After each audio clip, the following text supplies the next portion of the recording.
Everywhere we look, it seems as if the very foundations of our culture are fracturing. Trust in institutions is plummeting, depression and anxiety are at record highs, and the meaning of life feels more elusive than ever for a lot of people. So what happened to the unshakable belief in progress, truth, and purpose that once defined Western civilization? We are living in an era defined by nihilism, a creeping void that eats away at meaning and value, leaving only apathy, cynicism, and despair. But what is nihilism really, and why has it taken such a firm hold on our society today? To understand the roots of our crisis, I'd like to turn to the insights of Friedrich Nietzsche, the German philosopher who foresaw the rise of nihilism and its consequences over a century ago. His book, The Birth of Tragedy, not only explains how nihilism emerges, but also offers us tools to fight back. First, let's define nihilism. It's the belief that life is meaningless, that values are arbitrary, and that existence itself lacks purpose. While nihilism isn't new, its grip on Western society has intensified in recent decades. But why now? The decline of traditional religious belief has left a spiritual vacuum. In its place, consumerism, relativism, and an obsession with instant gratification have taken root. Our digital lives amplify feelings of inadequacy and disconnection, and a relentless pursuit of progress has led many to question whether there's any higher purpose at all. Nietzsche predicted this crisis in his philosophy, warning that the death of God, a metaphor for the collapse of religious and moral certainties, would leave humanity adrift. He wrote that this would open the door to nihilism.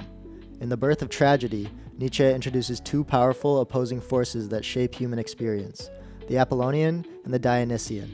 The Apollonian represents order, logic, and rationality, the drive to create structure and beauty. The Dionysian, by contrast, embodies chaos, passion, and the raw, untamed aspects of existence.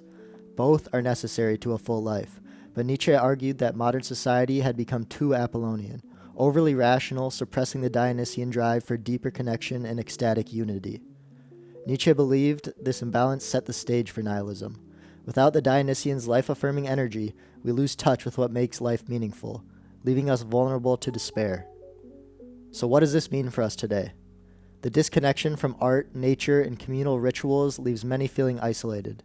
Instead of confronting the chaotic, passionate aspects of life, we medicate or distract ourselves. In doing so, we feed the nihilistic cycle that will continue to happen over and over again. Nihilism is currently a societal crisis in the West. It manifests in cultural apathy, moral relativism, and the inability to envision a shared future. Without shared values, society fragments. When people stop believing in higher purposes, whether spiritual, artistic, or communal, they lose the will to work towards something greater. The result? A culture driven by cynicism and hedonism, much like what we see right now. But Nietzsche didn't stop at diagnosing the problem. Luckily, he believed there was hope. So how can we fight back against nihilism? First, embrace the Dionysian. Reconnect with the primal, life-affirming aspects of existence. This doesn't mean abandoning reason, but balancing it with passion and creativity. Engage with art, music, and nature in ways that inspire awe and unity. Second, seek your own meaning. Nietzsche's idea of the Übermensch or Overman challenges us to create values and purposes that resonate deeply with our own lives. This means rejecting the herd mentality and taking responsibility for our individual journeys. Third, embrace the tragic. Nietzsche saw beauty in the tragic aspects of life, believing that acknowledging suffering allows us to transcend it. Rather than running from hardship, confront it as a source of growth and transformation. Nihilism may feel like an unstoppable tide, but it doesn't have to be. By understanding Nietzsche's philosophy and reawakening the balance between the Apollonian and Dionysian, we can resist the void. Meaning isn't something we find. It's something we create.